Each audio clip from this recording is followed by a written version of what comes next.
Hi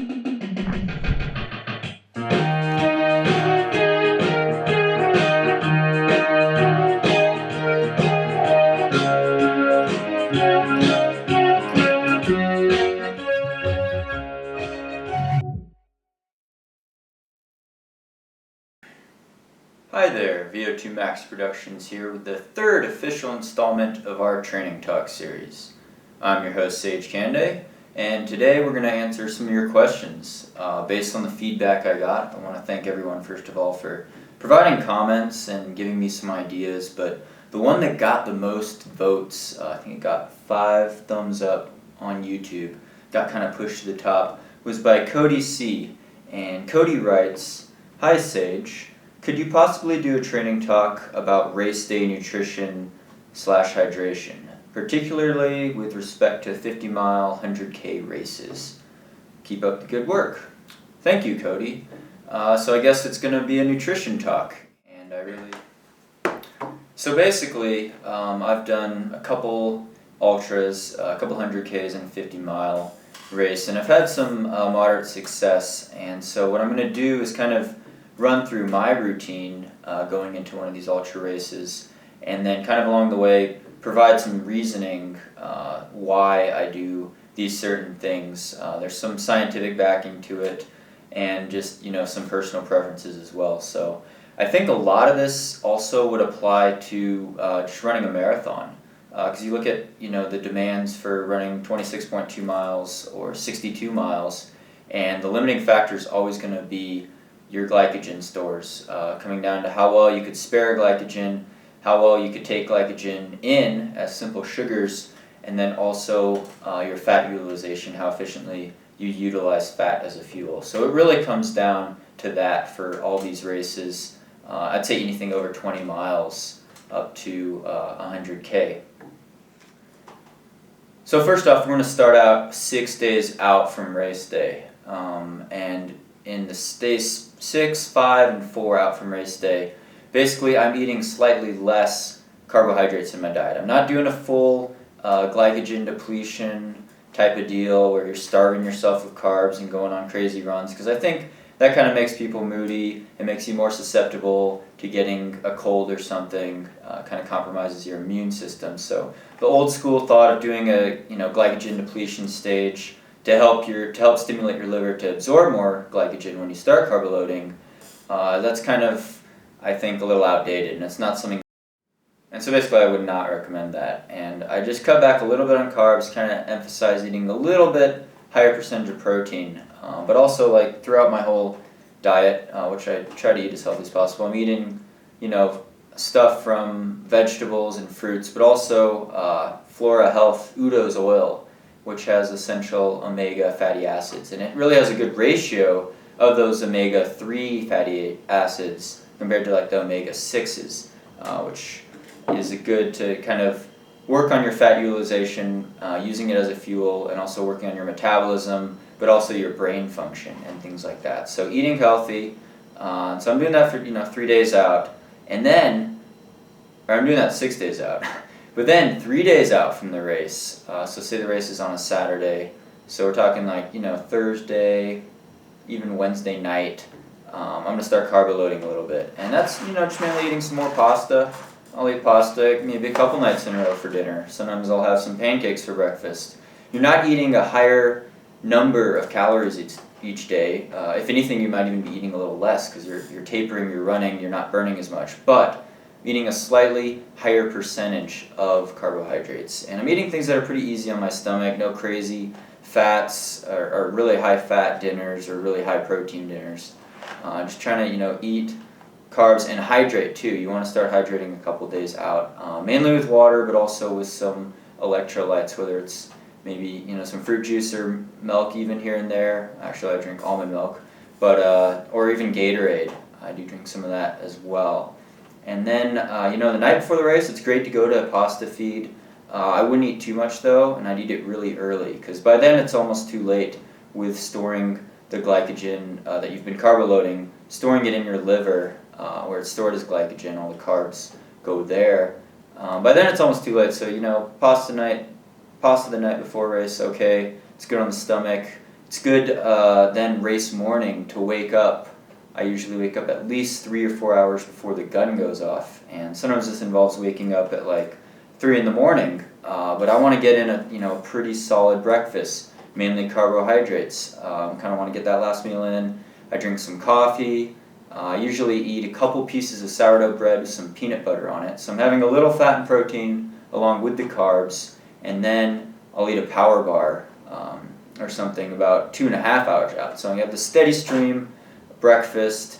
It gives me time to kind of wake up, get my muscles loose, go to the bathroom, and even top off my hydration stores a little as well. And I'll drink mainly smart water, but you want to mix in, a little bit of electrolytes, a little bit of salt here and there, so I'll also drink some Gatorade on the side, or maybe even a cup of juice. I don't drink a whole lot of juice, but I do that before race. Then an hour before the race starts, I kind of cut off that hydration, because I basically don't want to have to go to the bathroom 20 minutes into the race. That always puts a damper on things. So I'm pretty hydrated. You're pissing like a racehorse, whatever. You go right before the start of the race. Then 10 minutes before the gun goes off, I'm going to take a gel. And this is where we're going to start with the actual in-race nutrition. And there's a couple different products on the market.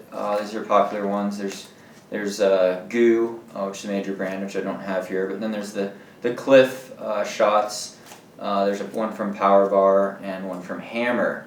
And these are all pretty similar. I found that a lot of people with sensitive stomachs, Hammer's probably the best. It's a little less. It's only 90 calories a pack, where these are 100, I think 110 here. And the viscosity, the thickness is a little bit different for each one. I think probably Goo is the thickest, especially in cold temperatures, so sometimes that's harder to eat.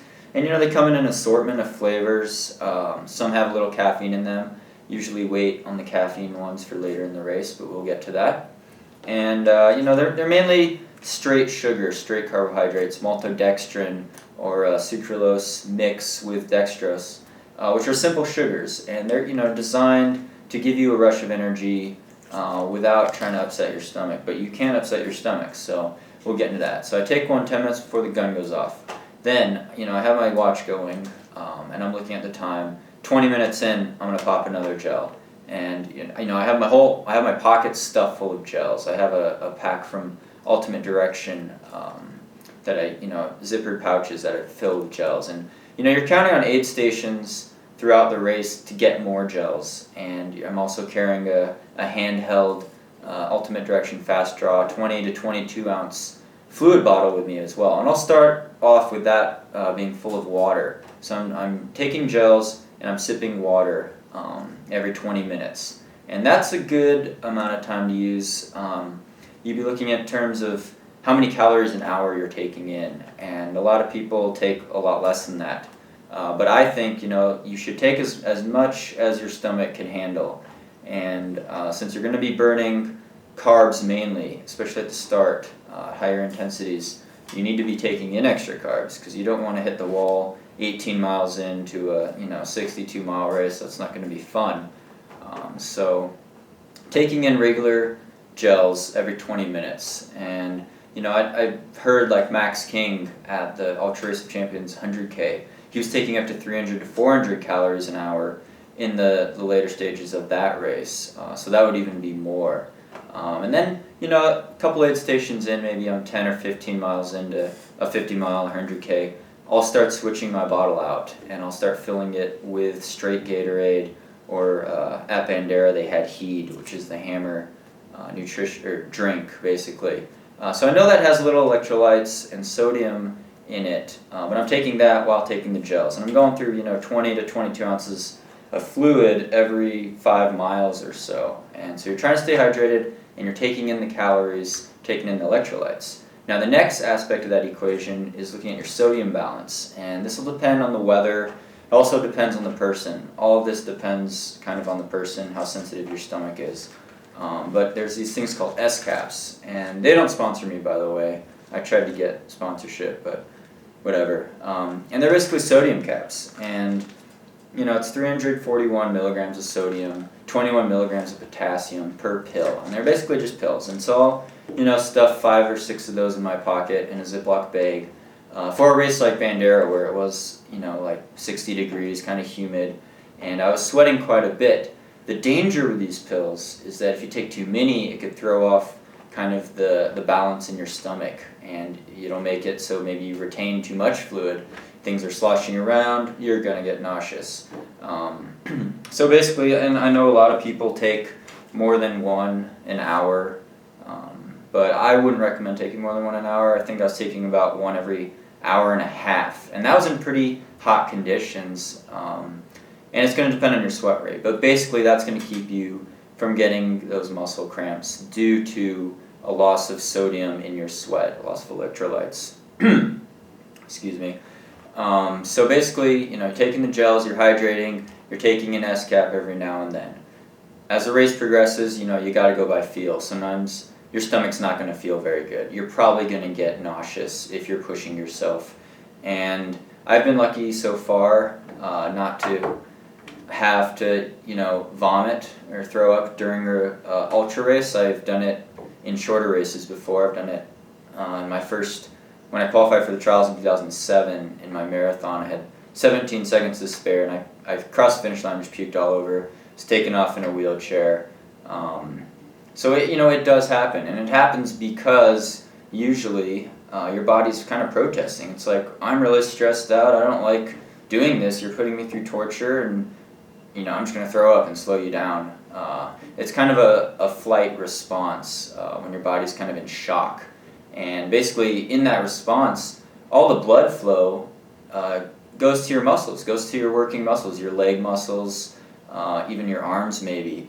And so there's less blood flow to your GI tract, to your stomach and intestines. And the blood around there usually is what helps you digest food when you're sitting around relaxing at dinner time. But since it's all going to your legs and it's not helping you digest, then things get nasty. And that's a big reason why people get the stomach issues. But it's definitely a fine balance, and it depends on the person really. It depends on how big you are, it depends on how well you could eat on the run. Basically, it's an eating contest. See how long you could go, 6 hours, 8 hours, 12, 16 hours maybe, of eating and running and just moving and staying on top of your hydration.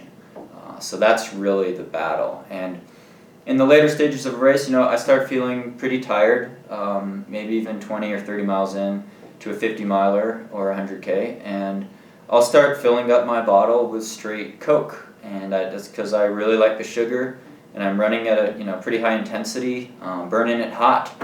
So I'm taking in Coke and the gels at the same time, and that's a lot of sugar for most people. I probably wouldn't recommend that, but Coke tastes pretty good when you're running low on glycogen, and your brain actually has to use a lot of sugar just to function. And so when you start getting in that depleted state and you're getting low on blood sugar, if you really, after you hit the wall, your legs die from the lack of glycogen, but also you bonk, and that's when your brain starts having trouble functioning.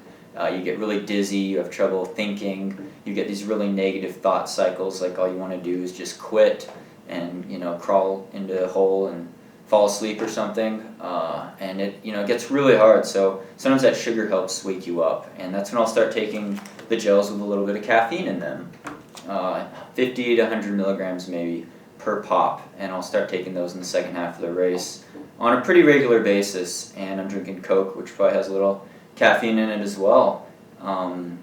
And then I'll also even be maybe grabbing some potato chips at the aid stations. A lot of times in the longer ultras they'll have boiled potatoes, they'll have maybe Oreo cookies and potato chips and things like that.